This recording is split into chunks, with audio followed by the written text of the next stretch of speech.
ሰራዊት ኤርትራ ብወግዒ ኣሃዱታቱ ኣብ ከተማታት ትግራይ ምእታው ጀሚረን። ኣብ ዞባ ሰሜናዊ ምዕራብ ከተማ ሸራሮ ሻዕብያ ከቢድ ድንጋጸ ህዝቢ ፈጢሮም። ብዛዕባ እዚ እዋናዊ ምዕባለታት ብዝርዝር ሒዝና ኣለና። ኢራን ንኢትዮጵያ ዘለዋ ደገፍ ገሊጻ ኣዲስ ኣበባ ናብ ቀይሕ ባሕሪ ንምእታው ትገብሮም ዘላ ምንቅስቓሳት ቴህራን ድጋፋ ገሊጻትላ። ምክትል መራሒ ሱዳን ዋዕላ በርሊን ንሰብኣዊ ሓገዝ ኣብ ሱዳን ነጺጎም። ኣብ ኢራን ተወቂዓ ናይ ዝወደቐት F-15 ነፋሪት ኣሜሪካዊ ፓይለት ብሰላም ተረኺቡ ተባሂሎም። ንኻልኣይ ኣባል ሓይሊ ኣየር ኣሜሪካ ህይወት ንምድሓን ኣብ ውሽጢ ኢራን ሓይሊ ኣየር ኣሜሪካ ዘካየዶ ኦፕሬሽን እተን ኣሌሻ ዘካየዳ ዝነበራ ነፈርቲ እውን ተወቂዐን ብሓደ ግዜ $100 ሚልዮን ኪሳራ ከም ዘጋጥመት ገሊጸሎም። ኢራን ንነፈርቲ ውግእ ኣሜሪካ ምውዳቓ ስዒቦም ክላ ኣየራ ብዝለዓለ ደረጃ ናብ ሙሉእ ቁፅራ ንምእታው ኣብ ፍሉይ ኦፕሬሽን ከም ዘላያ ኣፍሊጣ ዘላም ሓደሽቲ ስርዓታት ምክልኻል እውን ከም ዝተኸለት እናገለጸት እያ ቴህራን። እዚ ከምዚ ኢሉ እንከሎ ድማ ድሕሪ ሕዚ ንኣሜሪካ ትፈርሕ ሃገር ኣይክትህሉን ክትብል እውን ኢራን ገሊጻላ። ካብ ትግራይ ሆራይዘን ዝኽብረ ሰላምታና ኣብ ዘለኹም ይብጻሕኩም። ሰብስክራይብ ላይክ ሸር እንዳገበርኩም ዜናታትና ክሳብ መወዳእታ ተኸታተሎም። 100 ሚእታዊት ተኸፊሎም 30 ሚእታዊት ቅናሽ ካብ ሜሪት ፕሮፐርቲስ ኣብ ማእኸል ፒያሳ ፊት ንፊት ኣራዳ ፓርክ ጎኒ ፓርክ ፍሬንድሽፕ በዓል ሓደ መደቀሲ ክፍሊ 49 ካሬም ዋጋ 5.1 ሚልዮን ብር ሙሉእ ክፍሊትን ተፈጺሞም ድማ ብ3.6 ሚልዮን ብር በዓል ክልተ መደቀሲ ክፍሊ 95 ካሬም 9.9 ሚልዮን ብር ኮይኖም ሙሉእ ክፍሊትን ተፈጺሞም ብ6.9 ሚልዮን ብር ይውንንዎም። በዓል 3 መደቀሲ ክፍሊ 130 ካሬም 13.6 ሚልዮን ብር ሙሉእ ክፍሊትን ተፈጺሞም ድማ 9.5 ሚልዮን ብር ካብ 10 ሚእታዊት ክፍሊት ጀሚሮም ገዛ ይውንኑ። ብተወሳኺ ኣብ ማእኸል ዕዳጋ ተክለ ሃይማኖት ዝርከቡ ሸቋትና እውን ወነንቲ ይኹኖም። ካብ 22 ካሬ ጀሚሩ ኣብ ማእኸል ዕዳጋና G+4 ሞል ስታንዳርድ ካብ 30 ሚእታዊት ክፍሊት ጀሚርካ ብምኽፋል ወነንቲ ሸቋት ይኹኖም። ንዝያዳ ሓበሬታ በዚ ቁጽሪ ቴሌፎን ደውልና። ሜሪት ኮመርሻል ሴንተር።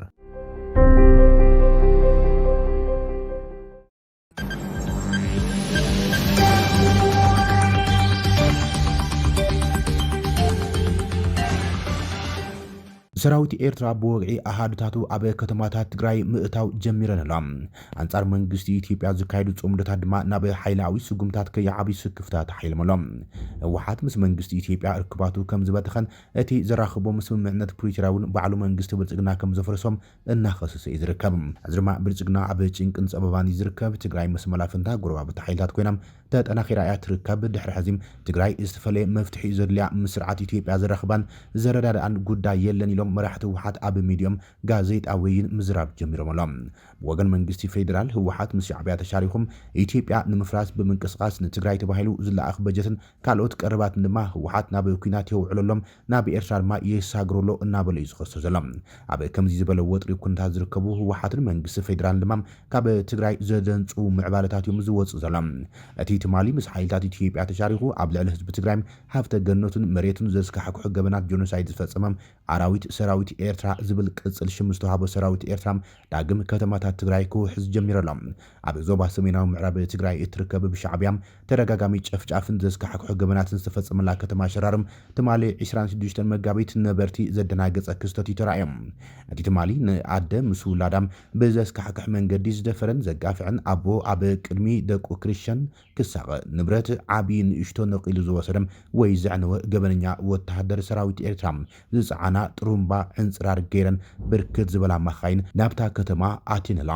ነበርቲ ከተማ ሸራሮ ድማ እንታይ መጺና ኢሎም ብምሒር ስንባደ ነቲ ኩነታት ካብ ገዛውቲ ተመጺኦም ትዕዘቡም ኣብቲ ብምስሊ ተሓጊዙ ዝበጽሐና ሓበሬታ ምርዳእ ዝካልዮም። እዚ ድማ እቲ ብደረጃ ሕሜት ሰራዊት ኤርትራ ኣብ ከተማታት ትግራይ ከም ዝኣተወ ዝግለጸሉ ሰራዊት ንላዕላውነት ኢትዮጵያ ትግራይ ጥሒሶም ናብ ከተማ ሸራሮ ብበዝሒ ብመኻይን ተጻዒኑ ኣትዩ ዘሎ። እዚ ድማ እቲ ምስ ፌደራላዊ መንግስቲ ኢትዮጵያ ዘሎ ርክባት መሊኡ ናብ ዝኸፍአ ኩነታት ክዕርጎ ከም ዝኽእል ተፈሪሑ ዘሎ።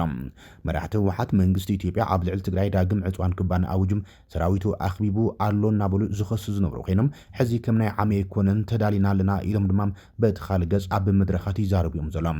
መንግስቲ ብልጽግና ምስ ኩሎም ህዝብታት ኢትዮጵያ ተጓይቑ ኣብ ጭንቅን ፍርሕን ዝርከብ ዝብል ገምጋም ከም ዘሎም ድማ ላዕለዎት መራሕቲ ህወሓት ብግልጺ እናተዛረቡ እዮም ዝርከቡ። ብኣንጻሩ ሓይሎም ተጠናኺሩ ከም ዘሎ ምስ ጎረባብቲ ሓይልታት ተላፊኖም ድማ ብቁልጡፍነት ስርዓት ክንቐብሮ ኢና እንትብሉ እዮም ዝስምዑ።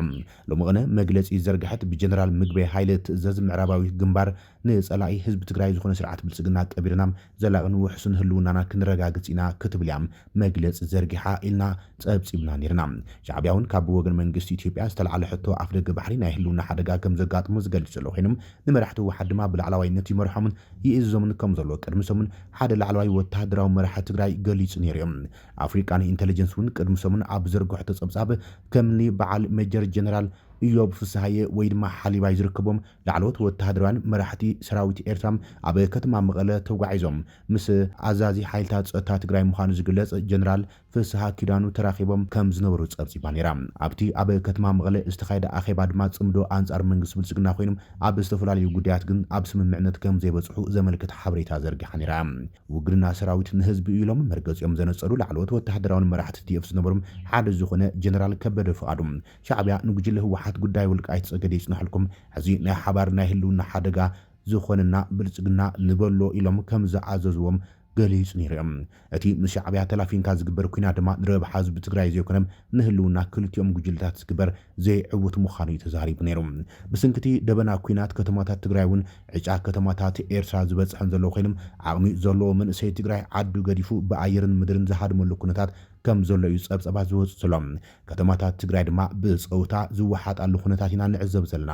ሽሕኳ ግዛኣታዊ ሓድነትን ብሚልዮን ዝቝጸር ተመዛበልቲ ትግራይ ገና ዘይተመለሱ እንትኾኑም ፖለቲካውን ጸገማት ትግራይ እውን ዘይተፈትሐ ይቕጽል ዘሎ እንትኾኖም ብሓይሊ ዘይኮነ ብሰልማውን ፖለቲካውን መንገዲ ክምለስ ዘለዎ ዝብሎም ብርክት ዝበሉ ሓይልታት ፖለቲካ ትግራይ እናገለጹ እዮም ዝርከቡ ህወሓት ግን ሰላማዊ በርታት ብልጽግና ዓጽይዎ እዩ ዜሮ ዕድል እዩ ዘሎ ዝብል እምነት ከም ዘሎ ኣፈኛ ህወሓት ኣቶ ሚካኤል እስኮዶም ቅድሚ ክልተ ሰሙን ተዛሪቡ ነይሮም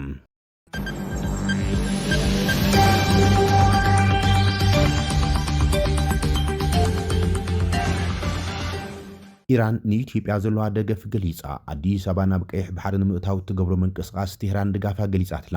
ምስ ኣሜሪካን እስራኤልን ኣብ ኩናት ትርከብ ኢስላማዊት ሪፐብሊክ ኢራን ኢትዮጵያ ወደብ ባሕሪ ንምርካብ ትገብሮ ዘላ ጻዕሪ ምኹን እዩ ክትብል ድጋፋ ገሊጻትላ ኣምባሳደር ኢስላማዊት ሪፐብሊክ ኢራን ኣብ ኢትዮጵያ ዓሊ ኣኽባር ራዛኒ ኢትዮጵያ ወደብ ባሕሪ ንምርካብ ትገብሮ ዘላ ጻዕሪ ምኹንን ዝነኣድን ኢሎም እቲ ኣምባሳደር ንኣሃዱ ሬድዮ ኣብ ዝሃቦ ፍሉይ ቃል መሕትት መንግስቲ ኢትዮጵያ ብመንገዲ ሰላማውን ድርድርን ወደብ ባሕሪ ንምርካብ ዝገብሮ ዘሎ ጻዕሪ ንምርግጋእ ዞባን ቁጠባዊ ዕብየት ሃገርን ወሳኒ ምዃኑ ገሊጾም እቲ ኣምባሳደር ኣብ ዝሃቦ መብርሂም ኢትዮጵያ ዘለዋ ህሉ ቁጠባ ዓቕምን በዝሒ ህዝብን ናብ ወደብ ባሕሪ ክትበጽሖ ዝጠልብን ግቡእን ምዃኑ የብርሆም መንግስቲ ነቲ ጉዳይ ብሰላማዊ መንገዲ ንምፍታሕ ዘለዎ ድሌት ዝነኣዲ ዝበለ እቲ ኣምባሳደር እቲ መስርሕ ብድርድርን ንኢትዮጵያ ድሕነታ ብዝህብ መንገድን ክካይድ ከም ዘለዎ ይገሊጾም እዚ ድማ ንዞባዊ ምትሕጋዝን ቁጠባዊ ውህዳትን ዓብዪ ረብሓ ኣለዎ ክብሎም ኣምባሳደር ኢራን ኣብ ኢትዮጵያ ኣመልኪቶም ኢትዮጵያ ንጉዳይ ዶ ባሕሪ ብሰላማዊ መንገዲ ንምፍታሕ ትገብሮ ዲፕሎማስያዊ ጻዕሪ ኣብቲ ዝድለ ቁጠባዊ ውህደት ዞባም እወንታዊ ጽልዋ ክሕድር ይኽእል ዝብል ሞጎት ይሰላም ብመሰረት ክኢላታት እቲ ዓውዲ እዚ ዲፕሎማስያዊ ድፊት ምስ ምዛም ዓብዪ ግድብ ሕዳሴ ኢትዮጵያ ተወሲኾም ኢትዮጵያ ኣብ ቀርኒ ኣፍሪካ ዘለዋ ጂኦፖለቲካዊ ጽልዋም ናብ ሓዱሽ ደረጃ ከሰጋግር ይኽእል እዮም ኢትዮጵያ ኣብዚ እዋን ኣብ ዓለማዊ መድረኻት ምስታ ምስ ኢራን ትዋጋእ ዘላ እስራኤል እውን ምሕዝነታት ተጠናክር ዘላ ኮይና እዚ ድማ ኣብ ዞባ ቀርንን ቀይሕን ባሕርን ጸብለልታን ምዕባይ ትገብሮ ዘላ ምንቅስቓስ ዘርኢ ምዃኑ እዩ ተዓዘብቲ ዝገልጾም ኣብ ዝሓለፈ ሰሙን ኣብ ባይቶ ሰብኣዊ መስራት ሕብራት ሃገራት እስራኤል ኣብ ፍልስጥኤም ትገብሮ ዘላ ምስፍሕፋሕ ሰፈራ ዝኹንን ውሳነ ሓሳብ ውድብ ሕብራት ሃገራት ንእስራኤል ደጊፋ ድምፂ ሂባ እያ እዚ ድማ መርኣይቲ ኣብ ዞባ ቀርኒ ኣፍሪካን ቀይሕ ባሕርን ኢትዮጵያ ምስ እስራኤል ዝምድናታት ብምሕያል ስትራቴጂክ መሓዛብ ኮይና ናብቲ መስመር ቀይሕ ባሕሪ ንምውፃም እትገብሮ ዘላ ምንቅስቓሳት ንምጥንኻር ዝዓለመ እዩ ተባሂሎም ኢራን ምስ ኢትዮጵያ እውን ጽቡቕ ዝበሃል ዝምድና ከም ዘለዋ ዝገልጽ ኮይኖም ኣንጻር ትግራይ ኣብ ዝተኻየደ ጆኖሳይዳል ኩናት እውን ኣብ ጎኒ እስራኤል ንመንግስቲ ኢትዮጵያ ቀረብ ቴክኖሎጂ ድሮናት ብምሃብ ትፍለጥ እያ ኣብዚ እዋን እዚ ድማ ኣብ ቀይሕ ባሕሪ ቁፅራ ንምስፋሕ ኢራን ንስርዓት ኢሳያስ ኣፈወርቅን ከም ቀንዲ መሓዛ ከም ትሪዮን እስራኤል ድማ ስርዓት ኣስመራ መጋበርያ እስላማዊ ስርዓት ኢራን ካብ ምዃኑ ክቁጠብ ብተደጋጋሚ ኣጠንቂቓት እያ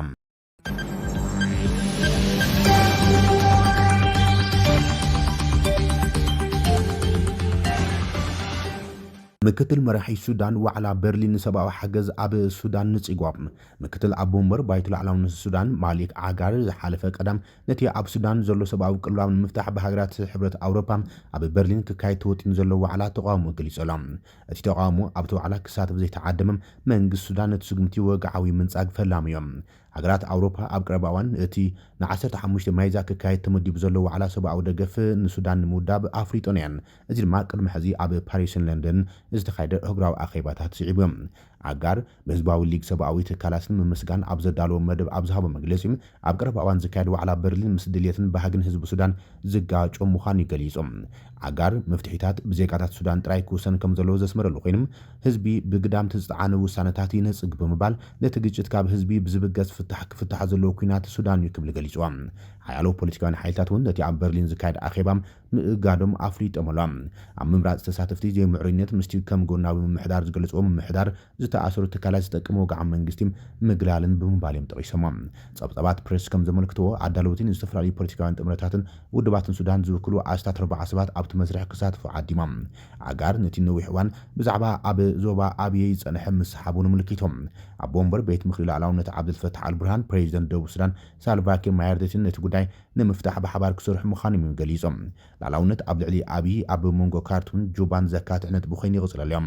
ክልቲአን ሃገራት ኣብ ፈለማ ኣብ 2005 ኣብ ዝተኻየደ ኩለመዳዊ ስምምዕ ሰላም ዝቐረበ ርእሰ ውሳነ ሪፈረንደም ብቑዕነት መረፅቲ ንምስማዕ ተቓሊሰን እየን። ዲንካ ንጎግ ዘላቒ ቀቢላታት ሚሳርያ ኣብቲ ድምፂ ክሳተፉ ብምባይም ወጥሪ እናቐጽለ እዩ። ድሕሪ 2019 ኣብ ምሕንጻጽ ዶባት ምዕባለታት ክርአ እንከሎም ኣብ ሚያዝያ 2023 ዝተበገሰ ግጭት ግን ድርድር ደው ቢሉ ወይ ጸኒሖ።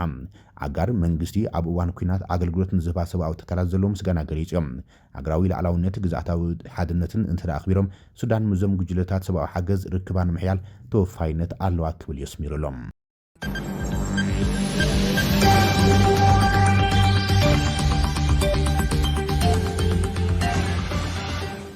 ኣብ ኢራን ተወቂዓ ናይ ዝወደቐት ኤፍ-15 ነፋሪት ኣሜሪካዊ ፓይለት ብሰላም ተረኺቦም። ኣብ ውሽጢ ኢራን ብዝተተኮሰ ሚሳይል ተወቂዓ ዝወደቐት ናይ ኣሜሪካ ወተሃደራዊ ጀት ኤፍ-15 ፓይለት ንመዓልታት ዳሂዩ ጠፊኡ ድሕሪ ምጽናሕ ብብርቱዕ ወተሃደራዊ ስርሒት ኣሜሪካ ከም ዝደሓነም ፕሬዚደንት ኣሜሪካ ዶናልድ ትራምፕ ኣፍሊጦሎም። ፕሬዚደንት ትራምፕ ኣብ ማሕበራዊ ሶሻል ትርዙ ኣብ ዝዘርግሖ መግለፂ ረኺብና ኣለና ዊጋት ሂም ብምባል ነቲ ብስራት ዘበሰረ ክኸውን እንከሎም እቲ ስርሒት ድማ ኣብ ታሪክ ኣሜሪካ ካብቶም ኣዝዮም ሓደገኛታትን ትብዓት ዝሓቱን ናይ ህይወት ኣድሕን ስርሒታት ሓደ ምዃኑ ገሊጾም። ከም ጸብጻብ ኣልጀዚራ እንተኮይኑ ነቲ ናይ ሓይሊ ኣየር መኮንን ካብ ውሽጢ ግዛኣት ኢራን ንምውጻእ ኣብ ዝተግበረ ስርሒት ብርቱዕ ናይ ተኹሲ ልውውጥ ተኻይድዮም። ኣብቲ ስርሒት ብዓሰርታት ዝቑጸራ ወተሃደራዊ ነፈርቲ ተሳቲፈን እየን ይብል።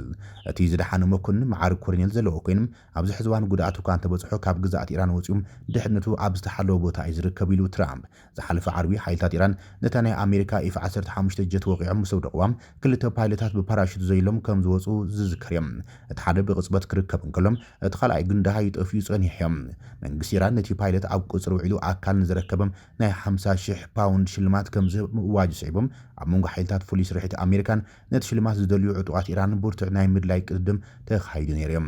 እቲ ፓይለት ኣብ ዝረኸበሉ ከባቢ ማለት እውን ኣብ ጥቓም ዳህዳሸት ኣብ እዋን ለይቲ ናይ ኣየር መጥቃዕታት ከም ዝተፈጸመ ተገሊጾም። እዚ ድማ ነቲ ናይ ነፍሲ ኣድሕን ስርሒታት ንምዕዋት ዝተወሰደ ስጉምቲ ምዃኑ ይእመን። እዚ ፍጻመ እዚ ኣብ ታሪኽ እቲ ኩናት ብናይ ጸላኢ መጥቃዕቲ ወተሃደራዊ ጀት ወቂዓ ዝወደቐትሉ ናይ መጀመርታ ኣጋጣሚ ኮይኑ ተመዝጊቦም። ይኹን እምበር ሰራዊት ኣሜሪካ ነቲ መኮንን ካብ ኢድ ጸላኢ መንዚዑ ምፁእ ዓብዪ ወተሃደራዊ ዓወት ገይሮም ይጽብጽበሎም። ብተመሳሳሊ ዜና ድማ ኣብ ወሽመጥ ፋርስ እውን ትማሊ ሓንቲ ነፋሪት ኣሜሪካ ተወቂዓ ከም ዝወደቐት እዩ ዝግለጽ ዘሎ። ኣብቲ ነቲ ፓይለት ንምድሓን ዝካየድ ዝነበረ ወፍሪ ስርሒታት ፍሉይ ኣሃዱ ሰራዊት ኣሜሪካ ነፍሲ ወከፈን ልዕሊ $100 ሚልዮን ዝግመታ ነፈርቲ ከም ዝኸሰረት እዩ ተገሊጹ ዘሎ። ቴሌግራም ከም ጸብጸቦም ኢራን ነፋሪት ውግእ ምስ ኣውደቐት ዝጠፍአ ኣሜሪካ ኣባል ኣየር ድሕሪ ከቢድ ተኹሲ ድሒኖም። ዶናልድ ትራምፕ ሓይልታት ኣሜሪካ ነቲ መኮንን ኣጽዋር ካብ ድሕሪ መስመር ጸላኢ ከም ዘውፅኡ ኣረጋጊጾም ኣብ ማሕበራዊ መራኸቢታቶም። ፕሬዚደንት ኣሜሪካ ነቲ ኣብራሪ ነፋሪት ንኣስታት 36 ሰዓታት ተዓጽዩ ድሕሪ ምጽናሕ ኣብ ታሪክ ኣሜሪካ ካብ ዝተኻየዱ ደፈራት ስርሒታት ምድላይን ምድሓን ህይወት ክብል ይገሊጽዋ። ኢራን ኣብቲ ተልእኾ ዝተሳተፋ 3 ነፈርቲ ኣሜሪካ ከም ዝወቕዐት ዝገለጸት ኮይና ንሳትን ድማ C-132 ሄሊኮፕተራትን ብላክ ሆክን እየን ኢላ። ሓደ በዓል ስልጣን ስለያ ኣሜሪካ ግን ኣብ ኢድ ኢራን ከይወድቃም ናይ ገዛ ርእሶም ናይ መጓዓዝያ ነፋሪት ከም ዘፈንጀሩ ሓቢሮም። ኣብታ ብዓርቢ ኤፍ-15 ዝወደቐትሉ ጥቓም እታ ኤፍ-15 ዝወደቐትሉም ዳሃዳሸት ንሓደ ለይቲ ደብዳብ ነፈርቲ ተኻይድዮም። ሓደ ካብቶም ክልተ ኣባላት ሰራሕተኛት ብቁልጡፍ ድሒኑ እኳ እንትነበረም እቲ ስዒቡ ዝተኻየደ ካልኣዋይ ምድሓን ህይወት ግን ንሓይልታት ኣሜሪካ ምስ ዕጡቓት ኢራናውያን ዘላቒ ግጭት ኣጋጢሞም እዮም። እቲ ኣየር ብኣየር ኣብ ኣኽራናት ኢራን ተሓቢዮም ምስ ሓይልታት ኣሜሪካ ብውሕስ መሳርሒ ርክብ ክራዳእ ኣብ ዝፈተነሉ እዋን ንነብሱ ንምክልኻል ሽጉጥ ጥራይ ከም ዝነበሮም ኒውዮርክ ታይምስ ጸብጺበሎም። ደብዳብ ነፈርቲ ኣሜሪካ ንቃፍላ ኢራን ካብቲ ናይ ምድሓን ቦታ ንምርሓቕ ዒላማ ዝገብረ ክኸውን ከሎም ሲአይኤ ድማ ንኢራን ብዛዕባ ብዛዕባ ተልእኾም ንምድንጋር ስርሒት ምትላል ኣካይዲ ተባሂሎም እስራኤል ንኣሜሪካ ኣብ ዘካየደት ናይ ምድሓን ስርሒት እውን ብስልያዊ ሓበሬታ ከም ዝሓገዘት ሓደ ወተሃደራዊ በዓል ስልጣን እስራኤል ንዘ ቴሌግራፍ ሓቢሮሎም ኣብ ከባቢ ስርሒታት ኣሜሪካ ወይም እቶም ኣብረርቲ ኣብ ዝነበረሉ ቦታ ከም ዘይንወቅዕ ንምርግጋጽ መጥቃዕታት ኣየርና ኣስተኻኺና እቲ ካልኣይ ነገር ድማ ብስልያዊ ሓበሬታ ምሕጋዝ ይብል እቲ በዓል ስልጣን እቲ ውጉእ ፓይሎት ንተወሳኺ ሕክምና ናብ ሃገረ ኩዌት ከም ዝሰጋግረ ተገሊጹ ዘሎ ኣብ ተልእኾ ምድሓን ህይወት ዝዓነዋ ነፈርቲ ኣሜሪካ ድማ ነፍሲ ወከፈን ልዕሊ $100 ሚልዮን ወጻኢታት ዘለዎን እዮም ሰራዊት ኣብ ተጸባኢ ግዛኣታት ኣእትዮም እንደገና ንምውጻእ ስለላዊ ምዕቡላት ነፈርቲ ነይረን ካብ ከም ዋዒ ዝደልዩ ስርዓታት ዝኣመሰሉ መከላኸሊ ኣየር ዝዓግቱም መሳርሒታት ዝከላኸሉ ምዕቡላት ሴንሰራት ዘለዎም ኮይኖም ኣብ በረራ ነዳዲ ክመልኡ ዝኽእሉ እዮም ነይሮም ኣፈኛ ባይቱ ኢራን መሐመድ ባገር ጋሊቢፍ ኣብ ኤክስ ኣብ ዝሓፍዎ ጽሑፍ ኣሜሪካ ከምዚ ዝኣመሰለ ተወሰኽቲ ሰለስተ ኪሳራታትን ተኣጋኒፎም ፍጹም ክትዓኒኣ ክብል ይጽሒፎም እዚ ከምዚ ኢሉ እንከሎ ድማ ሰበስልጣን ኢራን ድሕሪ ሕዚ ንኣሜሪካ እትፈርሕ ሃገር ኣይክትህልኛ ኢሎም መስመራት ንግዲ ዓለም ዝተቆጻጸረት ኢራን ሕዚ ኣብ መጻብ ሆርሙዝ ብሓድሽ ተባዕን ስጉምቲ ንዓለም ለኻዊ ክብሪ ኣሜሪካን ኣብ ላልነት ዶላርን ብግልጺ ትፈታተናላ ላዕለዎት ሰበስልጣን ኢራን ኣሜሪካ ኣብ ልዕሊ ካልኦት ሃገራት ዘለዋ ጽልዋም ከም ሰኣነት ይገልጹ እዚ ድማ በቲ መጻቦ ዝሓልፋ መራኸብ ዝተግብረ ሓዱሽ ሕጊ ክፍሊት መርትዖም ኢራን በቲ መጻቦ እትሓልፍ ዝኾነት ንግዳዊት መርከብ ብዶላር ኣሜሪካ ከይትኸፍል ጽኑዕ እገዳ ኣንቢራ እዚ ድማ ዋሽንግተን ኣብ ልዕሊ ዓለማዊ ፋይናንሳዊ ስርዓት ዘለዋ ቁጽጽር ዘዳኽም ተባሂሎም ብፍላይ ክፍሊት ብባጤራ ቻይናን ዲጂታላዊ ባጤራን ጥራይ ስለ ዝተገብረም እዚ ቅድሚ ሕዚ ተራእዩ ዘይፈልጥ ውሳነ ንምዕራባውያን ኣሰንቢልዎም ይርከብ ተባሂሎም ብመሰረት ኢራን እቲ ኣብ መጻቦ ሆርሙዝ ዝካየድ ዘሎ ሓዱሽ ስርዓተ ክፍሊት እገዳ ኣሜሪካ ውጽኢታዊ ከም ዘይኮነም ዘረጋግጽ ዓብዪ ዓወትና ተባሂሎም በዚ ምክንያት ኣብ ላልነት ሓይሊ ባሕሪ ኣሜሪካ ኣብ ዞባ እናነከየ ብምጹም ካልኦት ሃገራት ድማ ነዚ ተባዕ ስጉምቲ ኢራን ተኸቲለን ተማሳሊ ስጉምቲ ክወስዳ ተጽቢት ይግበር ኣብ ፖለቲካ ዓለም ድማ ሓዱሽ ምዕራፍ ከም ዝተበጽሐ ዘመልክት እዩ ብሉ ተዓዘብቲ